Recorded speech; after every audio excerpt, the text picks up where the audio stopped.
Hello everyone, आज हम यहाँ डिस्कस करने वाले हैं कुछ basic concept of surface area. Okay, तो सरफेस एरिया को समझने से पहले हम शेप्स ले लेते हैं, कुछ डेफिनेट शेप हम ले लेते हैं। तो सबसे पहले हम बात करते हैं क्यूबॉइड की।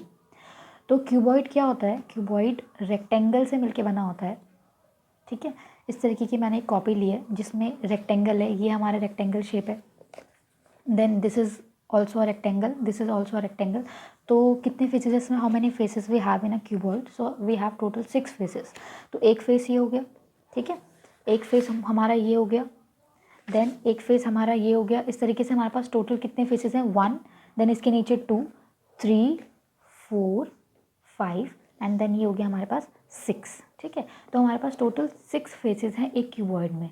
अब मुझे इस क्यूबॉइड का एरिया निकालना है, तो हम कैसे एरिया निकालेंगे? देखिए, अगर मैं इस तरीके से इस शेप को लेती हूँ तो ये वाला पार्ट मेरी ब्रेथ हो गई, ये हो गया मेरा लेंथ, ठीक है, और ये हो गई मेरी हाइट, दिस वन। तो अगर मैं सिर्फ इस फेस का एरिया निकालूं तो इस फेस का एरिया कैसे निकलेगा? लेंथ इनटू ब्रेथ से। ओके, तो हम लिख देते हैं। अभी हम किसकी बात कर रहे हैं? हम क्यूबॉइड की बात कर रहे हैं। तो सबसे फर्स्ट नंबर पे हम पढ़ते हैं क्यूबॉइड के बारे में। तो क्यूबॉइड में हमारे पास टोटल कितने फेसेस हो गए? एक तरीके से क्यूबॉइड में हमारे पास टोटल कितने फेसेस हो गए? 6 फेसेस है हमारे पास क्यूबॉइड में। तो 6 फेसेस में अगर हम पहले फेस का एरिया निकालें, यानी कि मैं बात कर रही हूँ इस पार्ट की, तो इसका अगर मैं एरिया निकालूंगी तो वो होगा लेंथ इनटू ब्रेथ। तो इसका एरिया हो गया हमारे पास लेंथ इनटू ब्रेथ। ओके, अब मैंने इसका एरिया जो निकाला है वही एरिया इसके जस्ट पीछे वाली साइड का होगा। तो L इंटू बी जो है वो कितनी बार आ गया? 2 बार। तो इसको मैं ऐसे लिख सकती हूँ 2 इंटू एल प्लस बी हमारा इस वाली फेस का एरिया आ गया, इसका, और देन इसके बिल्कुल अपोजिट फेस का, इसका। ठीक है, अगर अब मैं बात करूँ इस वाले फेस की, तो इसका क्या होगा? लेंथ, ये लेंथ है हमारी और ये क्या है? हमारी हाइट। ये लेंथ है हमारे पास और ये हमारे पास हाइट है। तो इस वाले पार्ट का एरिया, इस फेस का एरिया हो जाएगा लेंथ इंटू हाइट। ठीक है, लेंथ इंटू हाइट इसका एरिया हो जाएगा। वही एरिया फिर हमारे जस्ट इसके अपोजिट वाले फेस का, यानी कि इस वाले फेस का। तो इस वाले फेस का एरिया भी हो जाएगा लेंथ इंटू हाइट। ठीक है, तो हमारे पास 2 फेसेस जो थे उनका एरिया क्या आएगा? h into L. ठीक है, प्लस अब हमारे पास 2 फेस और बचे हैं। अब उन 2 फेस, वो 2 फेस कौन से वाले हैं? ये वाले हैं। अब इसका एरिया अगर मैं निकालूँ तो इसका एरिया क्या आएगा? Breath into height.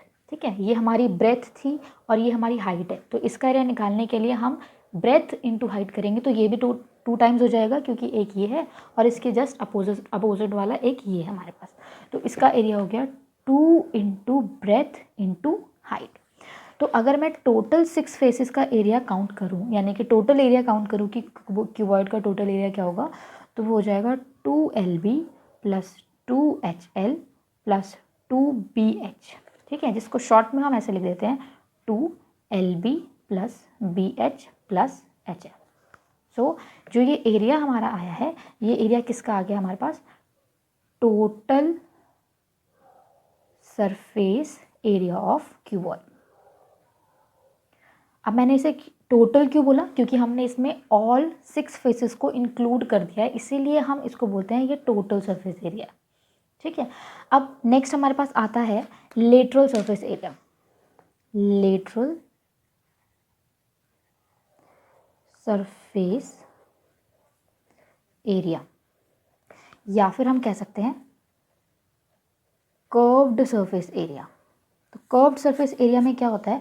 हम 6 फेसेस को नहीं, सिर्फ 4 फेसेस को इंक्लूड करते हैं। ठीक है, ओनली 4 फेसेस को हम इंक्लूड करते हैं, इसीलिए इसका एरिया निकालते हैं हम 2, क्या करते हैं हम? HL 2HB ऐसे। ठीक है, इसमें हम क्या करते हैं?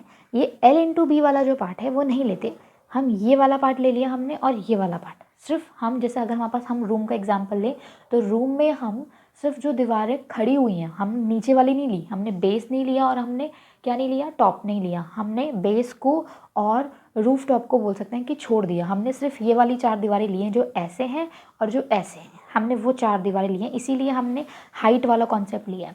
तो अगर मैं यहाँ से कॉमन लूँ तो 2H कॉमन आ जाएगा और अंदर क्या बचेगा हमारे पास? L plus B. ठीक है, तो ये हो गया हमारा lateral surface area of cuboid. Same यही कॉन्सेप्ट फिर हमारे पास किस में आएगा? सेकेंड शेप हो गई हमारे पास क्यूब। क्यूब क्या होता है? क्यूब हमारी 3 डायमेंशनल शेप होती है, स्क्वायर को मिला के बनती है जो, ठीक है, स्क्वायर जिसकी सारी साइड सेम होती है। अब इसमें भी टोटल कितने फेसेस होंगे, सेम टू सेम जैसे क्यूबॉइड में थे, इसमें भी टोटल 6 फेसेस होंगे अगर हम total surface area of cube निकालेंगे तो। अब हमें पता है टोटल निकालने के लिए हम क्या करेंगे, 6 फेसेस के एरिया को इंक्लूड कर देंगे। अब एक फेस का एरिया क्या होता है, साइड इंटू साइड। सपोज अगर हमने साइड मान ली x, तो एक फेस का एरिया हो जाएगा x square, side x into x, ठीक है। अब हमारे पास टोटल कितने फेसेस हैं, 6, तो total surface area of cuboid हो गया, या क्यूब हो गया सॉरी, तो total surface area of cube हो गया हमारे पास 6x स्क्वायर, ठीक है। अगर हम 4 वाली साइड ले लेंगे यानी कि लेटरल सरफेस एरिया निकालेंगे, लेटरल निकालेंगे तो वो हो जाएगा 4x स्क्वायर, जहाँ पे x का मतलब है साइड ऑफ क्यूब। तो ये हमारे पास आ गया total surface area of cube और lateral surface area of cube. Okay, next हमारे पास फिर शेप आती है सिलेंडर की। तो सिलेंडर का शेप किस तरीके से होता है, सिलेंडर में बीच में हमारे पास इस तरीके का शेप होता है, ये हमारा ऊपर हो गया 2 सर्कल, ठीक है।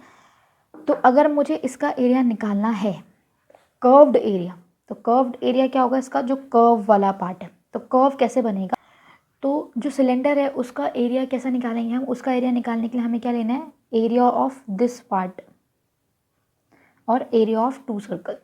तो ये जो ये वाला पार्ट होता है कैसे बनता है, जैसे ये एक रेक्टेंगुलर शीट है, राइट। अगर इस रेक्टेंगुलर शीट को मैं इस तरीके से रोल करूं तो ये जो शेप बनेगी वो बनेगी हमारी रेक्टेंगल, ठीक है।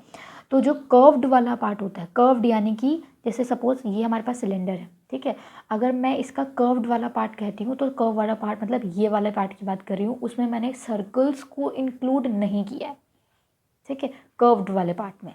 तो जो कर्व्ड वाला पार्ट होता है सिलेंडर का, उसका एरिया होता है, कर्व्ड एरिया जो होता है, curved surface area of cylinder जो होता है वो आता है 2πr/h, क्योंकि 2πr ये जो हमने जिस शीट को लिया अगर हम उसको रोल करेंगे तो सर्कुलर बनेगा, सर्कुलर शेप बनेगी, तो उसका हो जाएगा हमारे पास 2πr, ठीक है। और जो ये वाली ये हाइट इंक्लूड हो जाएगी तो इंटू h, तो 2πr/h हमारा curved surface area of cylinder हो गया। अगर वहीं मैं टोटल सरफेस एरिया यानी कि TS ऑफ सिलेंडर की बात करती हूँ तो उसमें क्या हो जाएगा, कर्व्ड तो जो रहेगा ही रहेगा, प्लस इसके साथ 2 सर्कल का एरिया इंक्लूड हो जाएगा, तो 2πr/h प्लस 2πr स्क्वायर। इसमें से हम 2πr को कॉमन ले सकते हैं तो हमारे पास अंदर बचेगा h plus r। So this is the total surface area of cylinder, right. अब नेक्स्ट बात करते हैं हम 4th नंबर पे स्फेयर की। ओके, अब स्फेयर क्या होता है, हमारे पास स्फेयर इस तरीके की शेप होती है, तो स्फेयर में हम किसी भी पार्ट कोई भी पार्ट ऐसा नहीं है इसमें जिसको हम एक्सक्लूड कर सकें, ठीक है। तो स्फेयर का एक ही एरिया होगा, मतलब एक ही एरिया है इसका ना, जिसको हम इसमें टोटल और लेटरल का केस नहीं है, इसका एक ही एरिया होगा, क्योंकि इसमें कोई भी शेप ऐसी नहीं है, क्योंकि ये पूरा इस तरीके की शेप है, यहाँ पे कोई और शेप इंक्लूडेड नहीं है, तो हम इसके किसी भी पार्ट को एक्सक्लूड नहीं कर सकते, इसीलिए यहाँ पे एरिया एक ही होगा, ठीक है। अब हम एरिया अगर मैं एरिया लिखूँ स्फेयर का, तो स्फेयर का एरिया क्या हो जाएगा हमारे पास 4πr स्क्वायर। अच्छा, अगर मैं इस स्फेयर को बीच में से काट दूँ, ठीक है, तो वो बन जाएगा हेमीस्फेयर। हेमी का मतलब आधा हो गया अब स्फेयर, तो हेमीस्फेयर जो बनेगा जब मैं इसे काटूंगी, सपोज हम इससे अज्यूम कर लेते हैं, ठीक है, मान लो ये नीचे कि वैसे स्फेयर नहीं है पर मैं इसे अज्यूम कर लेते हैं कि हमने एक स्फेयर को काट दिया, तो काटने के बाद इस तरीके की शेप बनी, तो इस हेमीस्फेयर में हम ये कॉन्सेप्ट लगा सकते हैं, कौन सा, टोटल सरफेस एरिया का और लेटरल सरफेस एरिया का। तो अगर मैं टोटल लूँगी तो टोटल में क्या होगा, वो गोल वाला पार्ट जो नीचे है, ये वाला पार्ट जो नीचे होगा वो भी इंक्लूड होगा, और ऊपर जो सर्कल बन रहा है वो भी इंक्लूड होगा। तो अगर मैं हेमीस्फेयर की बात करूँ, हेमीस्फेयर की, तो उसमें जो टोटल सरफेस एरिया होगा वो एक तो इसका आधा होगा 2πr स्क्वायर, प्लस एक सर्कल और इंक्लूड हो जाएगा, तो जो टोटल होगा वो होगा 3πr स्क्वायर। कैसे, टोटल स्फेयर का एरिया था 4πr स्क्वायर, जैसे ही मैंने इसको हाफ में कट किया तो इस वाले पार्ट का, सिर्फ आधे पार्ट का इतना जो गोल वाला पार्ट है उसका एरिया आ गया 2πr स्क्वायर। अब क्योंकि उसमें ऊपर एक सर्कल भी इंक्लूडेड है तो इसीलिए उसमें वो एरिया प्लस होके हो जाएगा 3πr square, total surface area of hemisphere. Next अगर मैं कर्व्ड की बात करूँ तो कर्व्ड सिंपल है, अब कर्व्ड में तो हम सर्कल को इंक्लूड नहीं करेंगे, इस वाले पार्ट को इंक्लूड नहीं करेंगे। अब हम सिर्फ नीचे जो शेप होगी उसको बताएंगे, वो हमारा हो गया कर्व्ड यानी कि 2πr²। तो हेमिस्फीयर के भी हमारे पास 2 फॉर्मूले आ गए। ठीक है, उसके बाद जो नेक्स्ट हमारे पास शेप है 5th नंबर पे, वो शेप है हमारे पास कोन। तो कोन का एरिया पहले हम देख लेते हैं कि कोन जो है वो कैसा होता है। इस तरीके की कोन का फिगर इस तरीके का होता है। ठीक है, बर्थडे कैप जैसा। कोन के एग्जाम्पल के लिए हम इस तरीके की शेप ले लेते हैं। ठीक है, कोन की शेप इस तरीके की होती है, ऊपर से इस तरीके का ट्राइंगुलर सा पार्ट होता है और नीचे हमारे पास सर्कल होता है। ये सर्कल हो गया हमारा। ठीक है, अब जब हम इसका कर्व्ड सरफेस एरिया निकालते हैं, देखो जो कोन होता है वो इस तरीके की फिगर होती है कोन की। अब उसमें क्या होता है, हमारे पास नीचे एक सर्कल होता है और सर्कल की जब सर्कल है डेफिनेटली तो उसकी रेडियस भी होगी। तो मान लेते हैं इसकी रेडियस है r। ठीक है, अब हम इसकी हाइट को एज्यूम कर लेते हैं, सपोज इसकी हाइट है h। अब एक हाइट तो इसमें ये होती है जो बिल्कुल स्ट्रेट होती है। ठीक है, और ये हो गई हमारी रेडियस।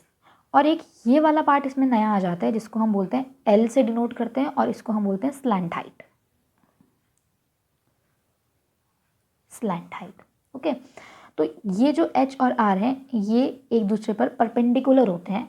तो अगर हमें L, h और r में रिलेशन निकालना है तो क्या हो सकता है, हम इसमें पाइथागोरस लगा सकते हैं कि L² is equal to h² plus r² होगा। ठीक है, अच्छा, तो L वाला कॉन्सेप्ट हमको समझ में आ गया। अब आगे हम बात करते हैं इसका एरिया की। तो जो इसका कर्व्ड सरफेस एरिया होता है, curved surface area of cone, तो curved surface area of cone हमारे पास होता है πr/l। ठीक है, πr/l, l मतलब स्लैंट हाइट। अब अगर मैं टोटल सरफेस एरिया की बात करूं तो टोटल सरफेस एरिया में क्या होगा, हमारे पास कर्व्ड तो आएगा ही आएगा, प्लस देखो जो कर्व्ड वाला पार्ट है वो ये वाला पार्ट है। ठीक है, सिर्फ इतना इंक्लूड होगा कर्व्ड वाले में। लेकिन जब हम टोटल की बात करेंगे तो टोटल में सर्कल को भी हमें इंक्लूड करना पड़ेगा, राइट। तो अब यहाँ पे हम क्या प्लस कर देंगे, πr² को हम यहाँ पे ऐड कर देंगे। तो अगर मैं यहाँ से कॉमन लूँ तो फिर से मैं πr को कॉमन ले सकती हूँ, अंदर बचेगा L प्लस r। तो ये हमारा एरिया हो गया कोन का। ठीक, एक बार हम दोबारा से इसको रिवाइज कर लेते हैं। तो क्यूबॉइड का जो टोटल सरफेस एरिया होता है उसमें 6 फेसेस इंक्लूड होते हैं, तो वो आता है 2lb plus bh plus ha। अगर हम लेटरल या कर्व्ड सरफेस एरिया की बात करते हैं तो उसमें हम सिर्फ 4 फेसेस को इंक्लूड करते हैं, जो इस तरीके से आता है, जो होता है 2 into h l plus b। Next हमारे पास शेप है क्यूब और क्यूबॉइड लगभग सेम सा ही है। तो इसमें 6 फेसेस है हमारे पास। एक फेस का एरिया हमारा x का स्क्वायर होगा, that means side into side होगा। तो 6 फेसेस हैं तो इंटू 6 हो जाएगा, 6x²। ठीक है, लेटरल वाले पार्ट में हम अब किसको इंक्लूड कर रहे हैं, सिर्फ 4 वॉल्स को। ठीक है, जो 4 पार्ट ऐसे वॉल्स होंगी उनको हम इंक्लूड कर रहे हैं, तो यहाँ पे एरिया हो जाएगा 4x²। नेक्स्ट सिलेंडर है, सिलेंडर का कर्व सरफेस एरिया होता है 2πrh। टोटल होता है 2πrh में हम 2 सर्कल्स के एरिया को और इंक्लूड कर देते हैं, तो ये हमारा आ गया इसका एरिया। ठीक है, टोटल सरफेस एरिया। उसके बाद स्फेयर आता है। स्फेयर में जो स्फेयर शेप होती है उसमें कोई भी पार्ट हम एक्सक्लूड नहीं कर सकते हैं, तो उसका एक ही एरिया हो गया हमारे पास 4πr²। लेकिन जब हम उसको आधा कर देंगे तो हेमिस्फेयर बन जाएगा। और हेमिस्फेयर में क्या है हमारे पास, एक तो सर्कुलर पार्ट है, इस तरीके का होता है हेमिस्फेयर। अगर हम सिर्फ ये वाला पार्ट इंक्लूड कर रहे हैं तो हम सिर्फ क्या निकालेंगे, कर्व्ड सरफेस एरिया। और अगर हम सर्कल को भी इंक्लूड कर रहे हैं तो हमारा आ जाएगा टोटल सरफेस एरिया। ठीक है, वहीं अगर हम कोन की बात करें तो कोन का कर्व सरफेस एरिया, कर्व्ड में सिर्फ ये वाला पार्ट इंक्लूड होगा, तो ये वाला एरिया हमारा हो गया πrl। और अगर हम टोटल की बात करें तो टोटल में इस सर्कल को भी हम इंक्लूड कर देते हैं, तो वो आ जाएगा πrl प्लस πr² करके। ठीक है, तो इस तरीके से हमारे सरफेस एरियाज के जो फॉर्मूले हैं वो आए हैं। अब जब हम क्वेश्चंस करेंगे तो हमें दिक्कत नहीं होगी कि कहाँ हमें कौन सा कहाँ हमें कौन सा फॉर्मूला लगाना है। अक्सर टोटल सरफेस एरिया और कर्व सरफेस एरिया में बच्चे कंफ्यूज होते हैं, तो उसका हमें कॉन्सेप्ट पता होना चाहिए। जहाँ पे हमें पूरे फिगर की बात की है, ऑल टोटल बात करी है, तो वहाँ पे हम लगाएंगे पूरे फेस, मतलब सबको इंक्लूड करेंगे, वहाँ हम टोटल सरफेस एरिया लगाएंगे, चाहे वो कोई सी भी शेप हो। और जहाँ पे सिर्फ कर्व्ड वाले पार्ट की बात करी है वहाँ पे हम कर्व सरफेस एरिया या फिर लेटरल सरफेस एरिया लगाएंगे। ठीक है, तो इस तरीके के कुछ बेसिक कॉन्सेप्ट्स है जो आज हमने पढ़े। आई होप आपको ये वीडियो पसंद आएगी। Thank you.